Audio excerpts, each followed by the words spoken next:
നമസ്കാരം. വാർത്താമഴയിലേക്ക് വിശദമായി. Assistant information officer നിയമന പട്ടിക മരവിപ്പിച്ചു. പരാതിയെ തുടർന്ന് അഡ്മിനിസ്ട്രേറ്റീവ് ട്രൈബ്യൂണലിന്റേതാണ് നടപടി. എസ് വിനേഷ് കുമാർ ചേരുന്നുണ്ട് തിരുവനന്തപുരത്ത് നിന്ന്. വിനേഷ്, വിവരങ്ങൾ എന്തൊക്കെയാണ്?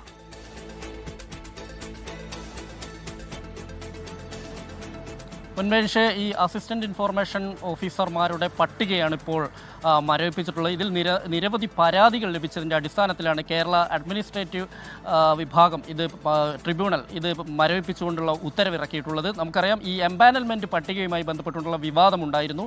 അതായത് പ്രിസം പദ്ധതിയുടെ ഭാഗമായി താൽക്കാലികമായി ഇത്തരത്തിൽ PRDയിലേക്ക് ആളുകളെ എടുത്തിരുന്നു. ഇവരെ യോഗ്യരായി ഇവരെ PSC പരീക്ഷ എഴുതിച്ച് അതായത് ഈ എക്സ്പീരിയൻസിൻ്റെ പരിധിയിൽ കൊണ്ടുവരാതെ PSC പരീക്ഷ എഴുതിപ്പിച്ച് ലിസ്റ്റിൽ കയറ്റി എന്നുള്ളതാണ്. അതായത് പിൻവാതിൽ നിയമനം എന്നുള്ള രീതിയിൽ തന്നെയാണ് UDFൻ്റെ സർവീസ് സംഘടനകൾ ഉൾപ്പെടെ പറയുന്നത്. സാധാരണ നിലയിൽ മറ്റ് മാധ്യമ സ്ഥാപനങ്ങളിലോ മറ്റോ ജോലി ചെയ്തതിൻ്റെ ഒരു എക്സ്പീരിയൻസ് ഉൾപ്പെടെ വെച്ചിട്ടാണ് അസിസ്റ്റന്റ് ഇൻഫോർമേഷൻ ഓഫീസറുടെ തസ്തികയിലേക്ക് PSC റിക്രൂട്ട്മെൻറ്റ് നടത്താറുള്ളത്. എന്നാൽ അത്തരത്തിലില്ലാതെ ഈ പ്രിസം പദ്ധതിയിലും മറ്റും താൽക്കാലിക ജീവനക്കാരായി വരുന്ന ആളുകളെയാണ് ഇതിൽ തിരികെ കയറ്റിയിട്ടുള്ളത് എന്നുള്ളൊരു ആക്ഷേപമാണ് ഉയർന്നിട്ടുള്ളത്. ഇതിൻ്റെ അടിസ്ഥാനത്തിലാണ് ഇത്തരത്തിലൊരു പരാതി പോവുകയും ഇത്തരം നടപടിയിലേക്ക് എത്തുന്നതും. മാത്രമല്ല, ഇതിൽ CPMലെ ഒരു പ്രമുഖൻ്റെ ഭാര്യയ്ക്കും അതുപോലെ ബന്ധുവിനും ഇത്തരത്തിൽ നിയമനം ലഭിച്ചത് ഉൾപ്പെടെയുള്ള കാര്യങ്ങൾ ചൂണ്ടിക്കാണിച്ചുകൊണ്ടായിരുന്നു ഇത്തരത്തിൽ കോൺഗ്രസ് അനുകൂല സംഘടനകളെല്ലാം പരാതിയുമായി രംഗത്ത് ഇറങ്ങിയത്. ഇതിൻ്റെ അടിസ്ഥാനത്തിലാണ് ഇപ്പോൾ ഈ അസിസ്റ്റന്റ് ഇൻഫോർമേഷൻ ഓഫീസർമാരുടെ പട്ടിക താൽക്കാലികമായെങ്കിൽ പോലും മരവിപ്പിച്ചിട്ടുള്ളത്.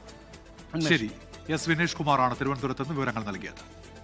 രാജ്യം മാവോയിസ്റ്റ് മുക്തമെന്ന് പ്രഖ്യാപിച്ച ആഭ്യന്തരമന്ത്രി അമിത്ഷാ. ചുവപ്പ് ഭീകരത രാജ്യത്ത് അവസാനിച്ചെന്ന് അമിത്ഷാ ലോക്സഭയിൽ. രാജ്യത്ത് ഒരു തീവ്ര മാവോയിസ്റ്റ് ബാധിത മേഖലയും അവശേഷിക്കുന്നില്ലെന്നും കേന്ദ്ര ആഭ്യന്തരമന്ത്രി. കോൺഗ്രസും ഇന്ദിരാഗാന്ധിയും മാവോയിസ്റ്റുകളെ പിന്തുണച്ചെന്നും അമിത്ഷായുടെ ആരോപണം. ഇന്ത്യൻ ഭൂപടത്തിൽ നിന്ന് ചുവപ്പ് ഭീകരത തുടച്ചു നീക്കിയെന്ന പ്രഖ്യാപനമാണ് കേന്ദ്ര ആഭ്യന്തരമന്ത്രി അമിത്ഷാ പാർലമെന്റിൽ നടത്തിയത്. पूरी व्यवस्था होने के बाद देश को भी सूचित करूंगा, मगर मैं ऐसा बोल सकता हूं, धड़ल्ले से बोल सकता हूं कि हम नक्सल मुक्त हो गए हैं. ऐसा कहने में कोई तकलीफ नहीं. കഴിഞ്ഞ 3 വർഷത്തിനിടയിൽ 706 മാവോയിസ്റ്റുകളെ വധിച്ചു.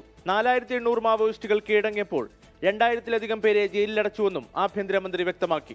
രാജ്യത്ത് തീവ്ര മാവോയിസ്റ്റ് മേഖലകളില്ലെന്നും നക്സൽ ബാധിത മേഖലകൾ വികസനത്തിലേക്ക് കുതിക്കുന്നുവെന്നും അമിത്ഷാ അറിയിച്ചു. നരേന്ദ്രമോദി സർക്കാരിന്റെ നയങ്ങളാണ് നേട്ടത്തിന് കാരണമെന്നും അമിത്ഷാ. എന്നാൽ മാവോയിസ്റ്റുകളെ കോൺഗ്രസ്, CPM തുടങ്ങിയ പാർട്ടികൾ പിന്തുണച്ചുവെന്ന ആരോപണവും അമിത്ഷാ ലോക്സഭയിൽ ഉന്നയിച്ചു. രാഹുൽ ഗാന്ധിയും ഇന്ദിരാഗാന്ധിയും മാവോയിസ്റ്റുകളോട് സ്വീകരിച്ചത് അനുകൂല നിലപാടെന്നും അമിത്ഷാ ആരോപിച്ചു. ഇനി 2 മാവോയിസ്റ്റ് ബാധിത മേഖലകൾ മാത്രമാണ് രാജ്യത്ത് അവശേഷിക്കുന്നത്. ഒളിവിലുള്ള മാവോയിസ്റ്റുകളോട് എത്രയും പെട്ടെന്ന് കീഴടങ്ങണമെന്ന ആഹ്വാനവും സുരക്ഷാ ഏജൻസികൾ നൽകിയിട്ടുണ്ട്. 24 ഡൽഹി. നിയമസഭാ തെരഞ്ഞെടുപ്പ് അടുത്തെത്തി നിൽക്കെ BJP വിട്ടിലാക്കി FCRA നിയമ ഭേദഗതി ബിൽ. RSSന് മാത്രം വിദേശ ഫണ്ട് വാങ്ങാൻ അവസരമൊരുക്കുകയാണെന്ന് രാഹുൽ ഗാന്ധി. ബില്ലിനെതിരെ ക്രൈസ്തവ സഭകൾ രംഗത്തെത്തി. വിഷയത്തിൽ ആശങ്ക അറിയിച്ച് മുഖ്യമന്ത്രിയും പ്രതിപക്ഷ നേതാവും CPIM ജനറൽ സെക്രട്ടറി MA ബേബിയും പ്രധാനമന്ത്രിക്ക് കത്തയച്ചു. എന്നാൽ നിയമം സഭകൾക്കെതിരല്ല എന്നാണ് BJP നേതാക്കളുടെ പ്രതികരണം. വിദേശ സംഭാവന നിയന്ത്രണ നിയമ ഭേദഗതിയിൽ വലിയ പ്രതിഷേധമാണ് ഉയർന്നുവരുന്നത്. കേരളത്തിൽ തിരഞ്ഞെടുപ്പ് പ്രചാരണത്തിനെത്തിയ ലോക്സഭാ പ്രതിപക്ഷ നേതാവ് രാഹുൽ ഗാന്ധി വിഷയം ഏറ്റെടുത്തു. RSSന് മാത്രം വിദേശ ഫണ്ട് സ്വീകരിക്കാൻ അനുമതി നൽകാനുള്ള നീക്കമാണെന്ന് രാഹുൽ ഗാന്ധിയുടെ വിമർശനം. Now suddenly we notice that an FCRA bill has been brought in. And what is interesting is there is only one organization that can get money from abroad. No other organization can get money from abroad except the RSS. ബില്ലിൽ വലിയ ആശങ്കയാണ് ക്രൈസ്തവ സഭകൾ പ്രകടിപ്പിക്കുന്നത്. ഇപ്പോൾ രാജീവ് ചന്ദ്രശേഖർ വന്ന് അദ്ദേഹം എന്നെ കാണാൻ വന്നപ്പോൾ ഈ ബ്ലോക്ക് ചെയ്തിരിക്കുന്നതിൻ്റെ എല്ലാം ഡീറ്റെയിൽസ് അദ്ദേഹത്തിന് കൊടുത്തു. പക്ഷേ ഇതുവരെയും അതിനെക്കുറിച്ച് ഏതാണ്ട് 2-3 മാസങ്ങളായി ഒരറിവും അതിനെക്കുറിച്ചില്ല. അപ്പോൾ ഇങ്ങനെ കേന്ദ്ര തലത്തിലാണിത് ചെയ്യേണ്ടിയിരിക്കുന്നത്. അതവർ ചെയ്യാതെ ഇത്രമാത്രം കർശനമായിട്ട് നിൽക്കുന്നത് സഭയെ സംബന്ധിച്ചിടത്തോളം അതിൻ്റെ ശുശ്രൂഷകൾക്ക് എല്ലാ സഭകളെയും ബാധിക്കുന്ന ഒരു പ്രയാസമാണ്. ക്രൈസ്തവ സഭകൾ ആശങ്ക ഉന്നയിച്ച പശ്ചാത്തലത്തിൽ പ്രധാനമന്ത്രിക്ക് മുഖ്യമന്ത്രിയും പ്രതിപക്ഷ നേതാവും കത്തയച്ചു. ബില്ലിൽ നിന്ന് പിന്തിരിയണമെന്നാണ് കത്തിലെ ആവശ്യം. പ്രധാനമന്ത്രിയും BJP സ്ഥാനാർത്ഥികളും വിഷയത്തിൽ മറുപടി പറയണമെന്ന് Kerala Congress M chairman Jose K Mani ആവശ്യപ്പെട്ടു. ഈ ലൈസൻസ് കൊടുക്കുന്നതും ഈ ലൈസൻസ് റദ്ദാക്കുന്നതും ആർക്കാണ് അതിൻ്റെ അധികാരം? BJPക്കാണ്, കേന്ദ്ര സർക്കാരിനാണ്. അപ്പോൾ അത് ബോധപൂർവം ആരെയാണ് ടാർഗറ്റ് ചെയ്യേണ്ടത് അവരെ ടാർഗറ്റ് ചെയ്യും. അത് ന്യൂനപക്ഷങ്ങൾക്കെതിരായിട്ട് നടക്കുന്ന ഏറ്റവും വലിയൊരു പീഡനത്തിൻ്റെ ഭാഗമാണ്. അതേസമയം ക്രൈസ്തവ സഭകൾ ആശങ്കപ്പെടേണ്ടതില്ല എന്നാണ് BJP നേതാക്കളുടെ നിലപാട്. സഭയുടെ മുഴുവൻ നേതൃത്വത്തോടും പറയുന്നു, ഒരു കാരണവശാലും ഒരു ആകുലതയ്ക്കും കാര്യമില്ല, അങ്ങനെ ഒരു പ്രശ്നം ഇവിടെ ഉണ്ടാകില്ല. ഞങ്ങളൊക്കെ ഇവിടെ സഭയുടെ സ്ഥാപനങ്ങളെ സംരക്ഷിക്കാൻ ഞങ്ങളൊക്കെ ഇവിടെ ഉണ്ട്. പ്രധാനമന്ത്രി വീണ്ടും കേരളത്തിലെത്തുമ്പോൾ ഇതു സംബന്ധിച്ച പ്രതികരണം ഉണ്ടാകുമോ എന്നാണ് ഏവരും ഉറ്റുനോക്കുന്നത്. 24 കോട്ടയം. 24 എക്സ്ക്ലൂസീവ്. FCR നിയമ ഭേദഗതി ബില്ലിൽ ക്രൈസ്തവ സഭകൾക്കിടെ ആശങ്ക തുടരുന്നതിനിടെ നിർണായക കൂടിക്കാഴ്ചയുമായി മുൻ ഗോവ ഗവർണറും BJP നേതാവുമായ PS ശ്രീധരൻപിള്ള തൃശൂരിൽ കൽതായ സുറിയാനി സഭാസ്ഥാനത്ത് മാർ ഔഗിൻ കുര്യാക്കോസുമായി കൂടിക്കാഴ്ച നടത്തി.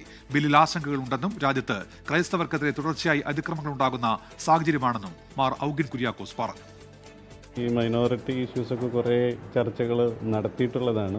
ആ കാര്യങ്ങൾ ഇപ്പോൾ FCR ഇഷ്യൂ ആയാലും മൈനോറിറ്റി ഇഷ്യൂസ് ആയാലും കമ്മീഷൻ ആയാലും അതിനൊക്കെ ക്രിസ്ത്യൻസിനെ സംബന്ധിച്ചിടത്തോളം വേണ്ടുന്ന രീതിയിലുള്ളൊരു പ്രാതിനിധ്യം കിട്ടുന്നില്ല എന്നുള്ള ഒരു പരാതി നമ്മൾ ഒരുപാട് സമയം ഉയർത്തിയിട്ടുണ്ട്. അതെപ്പോഴും നമ്മുടെ ഒരു കൺസേൺ ആണ്. ഇപ്പോൾ ഒരു ജനാധിപത്യപരമായിട്ടുള്ള ഒരു രാജ്യത്ത് നമുക്കൊരു ജനസംഖ്യാപരമായിട്ടുള്ള ആനുപാതികമായിട്ട് ഉള്ള ഒരു സംവരണം അത് കിട്ടേണ്ടത് നമുക്കൊക്കെ ഒരു റൈറ്റല്ല, ഒരു അവകാശമല്ലേ. പക്ഷേ അത് പലപ്പോഴും കിട്ടാതെ വരുന്ന സമയത്ത് അത് ചോദ്യങ്ങൾ വരാറുണ്ട്. FCR ബില്ലുമായി ബന്ധപ്പെട്ട മുഴുവൻ ആശങ്കകളും പരിഹരിക്കുമെന്നും സഭാ നേതൃത്വം ആശങ്കപ്പെടേണ്ട സാഹചര്യമില്ലെന്നും PS ശ്രീധരൻപിള്ള. ആശങ്കകളുടെ ആശങ്ക അത് പറഞ്ഞപ്പോൾ ഞാൻ പറഞ്ഞു, ഇതിലൊന്നും യാതൊരു അടിസ്ഥാനമുള്ളതല്ല. ഇപ്പോഴ് FCR സംബന്ധിച്ചിടത്തോളം എത്രയോ പ്രശ്നങ്ങൾ പരിഹരിച്ചു കൊടുത്തിട്ടുണ്ട്. സിറോ മലബാർ സഭയുടെ ഇപ്പോൾ അദ്ദേഹം പറഞ്ഞില്ലെന്ന്, അദ്ദേഹത്തിൻ്റെ സഭയുടെ ഉൾപ്പെടെ പരിഹരിച്ചിട്ടുണ്ട്. ഇതൊക്കെ ടെക്നിക്കലി പരിഹരിക്കേണ്ടതാണ്, ചെറിയ ചെറിയ പ്രശ്നങ്ങളാണ്.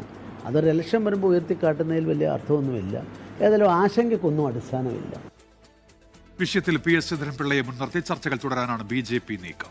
വാർത്താമഴയിലേക്ക് തിരികെ എത്തുമ്പോൾ പ്രധാനപ്പെട്ട ഒരു മുന്നറിയിപ്പ് നിർദ്ദേശം വരുന്നുണ്ട്. കേന്ദ്ര ആഭ്യന്തര മന്ത്രാലയത്തിന്റെ ഭാഗത്തുനിന്ന് ആൻഡ്രോയിഡ് ഫോൺ ഉപഭോക്താക്കൾക്കാണ് ഈ നിർദ്ദേശം. ഫോണിന്റെ നിയന്ത്രണം ഏറ്റെടുക്കുന്ന ആൻഡ്രോയിഡ് മാൽവെയറുകളെ സൂക്ഷിക്കണം എന്നാണ് ഇപ്പോൾ ഈ മുന്നറിയിപ്പിൽ പറയുന്നത്. SBI യോനോ, RTO ചലാൻ തുടങ്ങിയവയുടെ വ്യാജ ആപ്പുകൾ വഴിയാണ് ഈ തട്ടിപ്പ്. ഇൻസ്റ്റാൾ ചെയ്ത ശേഷം ആക്സസിബിലിറ്റി പെർമിഷൻ ഉപയോഗിച്ച് ഫോണിലെ വിവരങ്ങൾ ചോർത്തും. അതുകൊണ്ട് ഇക്കാര്യത്തിൽ ജാഗ്രത വേണം. അതിനായി ഇപ്പോൾ ഒരു ഹെൽപ്പ് ലൈൻ നമ്പറും കേന്ദ്ര ആഭ്യന്തര മന്ത്രാലയം നൽകുന്നുണ്ട്. 1930 എന്നതാണ് ഈ ഹെൽപ്പ് ലൈൻ നമ്പർ. ഇത്തരത്തിൽ തട്ടിപ്പ് ശ്രദ്ധയിൽപ്പെട്ടാൽ അറിയിക്കണമെന്നാണ് നിർദ്ദേശം. ഇനിയും തെരഞ്ഞെടുപ്പ് വാർത്തകളിലേക്ക്. തെരഞ്ഞെടുപ്പ് ആവേശത്തിൽ കേരളം. മൈജി ഫ്യൂച്ചർ വോട്ടുത്സവം സമർപ്പിക്കുന്നത് മൈജിയാണ് ഫ്യൂച്ചർ. കോ-സ്പോൺസർഡ് ബൈ ആഘോഷങ്ങൾ നടക്കട്ടെ. വോക്കരു പ്ലസ്, കല്യാൺ ഹോംസ്. ഒന്നായി ജീവിക്കാം, നന്നായി ജീവിക്കാം.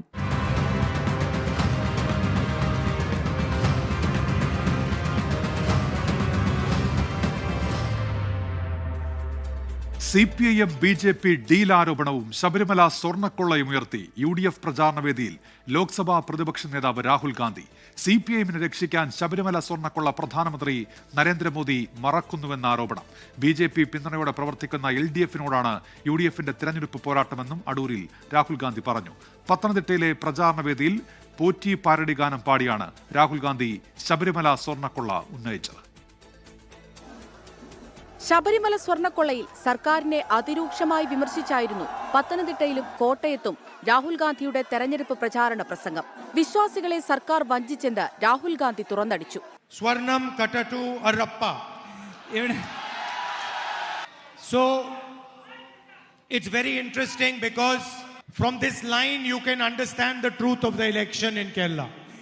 On the LDF side, they literally stole the gold from Ayyappa's temple. Sabarimala വിഷയം BJP ഉന്നയിക്കാത്തത് CPIMുമായുള്ള ഡീലാണെന്നും രാഹുൽ ഗാന്ധിയുടെ വിമർശനം. CPIMനെ രക്ഷിക്കാൻ ശബരിമല സ്വർണ്ണക്കൊള്ള പ്രധാനമന്ത്രി നരേന്ദ്രമോദി മറക്കുന്നു. നരേന്ദ്രമോദിക്കെതിരെ മുഖ്യമന്ത്രി പിണറായി വിജയൻ ഒരക്ഷരം മിണ്ടാത്തതിനെയും രാഹുൽ ചോദ്യം ചെയ്തു. Narendra is controlled by his corruption, by his financial system. Your chief minister is controlled by his corruption, his financial system. Today's Kerala government, truly a government of the poor people of Kerala. Every single LDF worker will tell you, no, it is no longer a left government.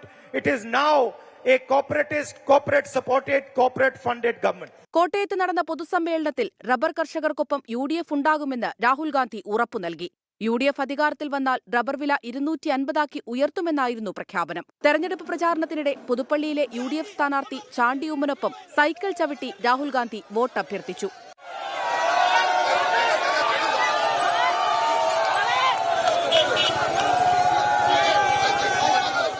കേരളത്തിൽ ഒരു വനിതാ മുഖ്യമന്ത്രി ഉണ്ടാകണമെന്നാണ് ആഗ്രഹമെന്നും രാഹുൽ ഗാന്ധി പറഞ്ഞു. LDF BJP കൂട്ടുകെട്ടിനെതിരെയാണ് തെരഞ്ഞെടുപ്പെന്നും Rahul ഓർമ്മിപ്പിച്ചു. UDF മുന്നോട്ട് വെച്ച ഇന്ദിരാ ഗ്യാരണ്ടിയും വിവിധ പൊതുയോഗങ്ങളിൽ രാഹുൽ പരാമർശിച്ചു. വിവിധ ബ്യൂറോകൾക്കൊപ്പം 24 പത്തനംതിട്ട. 24 election breaking. കേരളത്തിൽ LDFും UDFും തമ്മിലാണ് ഡീലെന്നും ജനത്തിന് ഇരുകൂട്ടരെയും മടുത്തുവെന്നും BJP സംസ്ഥാന അധ്യക്ഷൻ Rajeev Chandrasekhar. 24-ൽ RC with SK പ്രത്യേക അഭിമുഖത്തിലാണ് രാജീവ് ചന്ദ്രശേഖർ മനസ്സ് തുറന്നത്. കേരളത്തിൽ മാറ്റത്തിന്റെ കൊടുങ്കാറ്റ് വീശിയടിക്കും. ശബരിമല സ്വർണ്ണ കൊള്ള ജനമനസ്സിൽ ഭരണവിരുദ്ധ വികാരം സൃഷ്ടിച്ചിട്ടുണ്ട്. FCRA ഭേദഗതി കള്ളപ്പണം വെളുപ്പിക്കൽ തടയാനെന്നും ക്രിസ്ത്യൻ സഭകളെ ബാധിക്കില്ലെന്നും രാജീവ് ചന്ദ്രശേഖർ വ്യക്തമാക്കി. വികസന ചർച്ചയിൽ നിന്ന് വഴിതിരിക്കാനാണ് വോട്ട് ഡീൽ ആരോപണമെന്ന് BJP സംസ്ഥാന അധ്യക്ഷൻ Rajeev Chandrasekhar. 24 chief editor R Sreekandan നായരുമായുള്ള RC വിത്ത് SK പ്രത്യേക അഭിമുഖത്തിലാണ് രാജീവ് ചന്ദ്രശേഖർ നിലപാട് വ്യക്തമാക്കിയത്. നേമത്ത് ഡീല് നടക്കുമെന്ന് തോന്നുന്നുവെന്നും CPIM BJP ഡീൽ ആരോപണം പച്ചക്കള്ളമാണെന്നും രാജീവ് ചന്ദ്രശേഖർ. ഈ ഡീലിനെ കുറിച്ചൊരു ഇവിടെ പോസ്റ്റ് ഡോക്ടറൽ സ്റ്റുഡൻസും PhD ആരെങ്കിലും ഉണ്ടെങ്കിൽ അത് കോൺഗ്രസിനും CPM ഈ തവണ അതെല്ലാം ചെയ്താണല്ലോ ജനങ്ങൾ അവരെ ക്ഷമിക്കില്ല. ജമാഅത്തെ ഇസ്ലാമിനൊപ്പം രാഷ്ട്രീയം ചെയ്യുന്നത് ആരുടെ ഡീലാണത്? കോൺഗ്രസുമായിട്ടാണ്. കോൺഗ്രസിന്റെ ഡീൽ. ഓക്കെ. തമിഴ്നാട്ടില് 2 പാർട്ടീസ് ഒരുമിച്ച്, കേരളത്തിൽ 2 രാഷ്ട്രീയ പാർട്ടീസ് ഒരുമിച്ച് മത്സരിക്കുന്നത് ആരുടെ ഡീലാണ്? CPM കോൺഗ്രസ് അല്ലേ? ഇത് ആരെയാ വിഡ്ഢിയാക്കുന്നത്? 27 സംസ്ഥാനം, 8 യൂണിയൻ ടെറിട്ടറീസിലെ ഒഫീഷ്യൽ പൊളിറ്റിക്കൽ അലയൻസിന്റെ ഭാഗമാണ് CPM കോൺഗ്രസും. ഡീല് ഞങ്ങളൊപ്പമാണോ? ശബരിമല സ്വർണ്ണക്കൊള്ളയുമായി ബന്ധപ്പെട്ട പ്രചാരണത്തിൽ നിന്ന് BJP പിന്നോട്ട് പോയെന്ന ചോദ്യത്തിന് മറുപടി ഇങ്ങനെ: ജനങ്ങൾ ഏറ്റെടുത്തു. മറ്റാരുണ്ട് ശബരിമല കൊള്ള ചെയ്യാൻ? മറ്റാരുണ്ട് SDP ഒപ്പം രാഷ്ട്രീയം ചെയ്യാൻ? മറ്റാരുണ്ട് എക്സാലോജിയിൽ കാശിടാൻ? എല്ലാം അവരെന്നെ ചോദിക്കുന്നു. അപ്പൊ ഞാൻ എന്തിനാണ് അതിൽ പോയി ചാടേണ്ടത്? ശബരിമലനെ കുറിച്ച് മിണ്ടണ്ടെന്ന് ഞങ്ങൾ തീരുമാനിച്ചിട്ടല്ലോ. അല്ല, അതിനകത്ത് നിങ്ങൾക്കൊരു പേടിയുണ്ടോ? ഇത് നമ്മൾ കൂടുതൽ ശക്തിയായിട്ട് ഇത് ഉന്നയിച്ചു കഴിഞ്ഞാൽ ഇതുകൊണ്ട് കോൺഗ്രസ്സുകാർ നേട്ടം ഉണ്ടാക്കും എന്നൊരു ധാരണ എന്തെങ്കിലും ഉണ്ടോ? ശബരിമല ഒരു ഇഷ്യൂ ആണ്. ശബരിമല ചർച്ചയാകില്ലെന്ന റാന്നിയിലെ NDA സ്ഥാനാർത്ഥിയുടെ പ്രതികരണം രാജീവ് ചന്ദ്രശേഖർ തള്ളി. V ശിവൻകുട്ടിയോടല്ല, മുഖ്യമന്ത്രിയോട് നേരിട്ടാണ് വികസന സംവാദം നടത്തേണ്ടതെന്നും രാജീവ് ചന്ദ്രശേഖർ. FCRA വിഷയത്തിലും രാജീവ് ചന്ദ്രശേഖർ നിലപാട് വ്യക്തമാക്കി. FCRAന്റെ പേരിൽ ചില കാര്യങ്ങൾ നടക്കുന്നുണ്ട്. അത് നമ്മുടെ ED, PMLA, money laundering act ഉണ്ട്. അതിന്റെ എല്ലാം ഹാർമണൈസ് ചെയ്യുന്നതാണ് ഇപ്പൊ നടക്കുന്ന കാര്യം. ഈ പുതിയ ആപ്ലിക്കേഷൻ ഇപ്പോൾ അപ്ലൈ ചെയ്ത് ആ FCRA വഴി ഇല്ലീഗൽ കാശി കൊണ്ടുവരാൻ ആരെങ്കിലും ശ്രമിച്ചാൽ പുതിയതായി അപേക്ഷിക്കുന്നവരെ മാത്രമേ ഇതിൽ സ്വാധീനിക്കുന്നു. പിന്നെ പഴയ ആൾക്കാരെ സഭാ നേതൃത്വം ആരെങ്കിലും പറഞ്ഞു? സംസാരിച്ചല്ലോ ഞാൻ. പിന്നെ പറഞ്ഞിട്ടുണ്ട്, ഇന്നും പറഞ്ഞിട്ടുണ്ട്. മെയ് 4-ന് 24-ൽ കാണണമെന്ന് R ശ്രീകണ്ഠൻ നായർ പറഞ്ഞപ്പോൾ രാജീവ് ചന്ദ്രശേഖരന്റെ മറുപടി ഇങ്ങനെ: മെയ് 4-ാം തീയതി. അന്ന് എങ്ങനെ പറയേണ്ടി വരുമെന്ന് അങ്ങ് പ്രതീക്ഷിക്കുന്നത്? അല്ല, കൺഗ്രാറ്റുലേഷൻസ് എന്ന് പറയും. Research desk 24. പട്ടാമ്പി നേർച്ചയിൽ ഇറാൻ പരമോന്നത നേതാവായിരുന്ന അയത്തുള്ള അലി ഖമനയ്ക്ക് ഐക്യദാർഢ്യം. മേഴ്സേഴ്സ് എന്ന ആഘോഷ കമ്മിറ്റി ടീമാണ് ആനപ്പുറത്ത് ഐക്യദാർഢ്യ പോസ്റ്റർ പ്രദർശിപ്പിച്ചത്.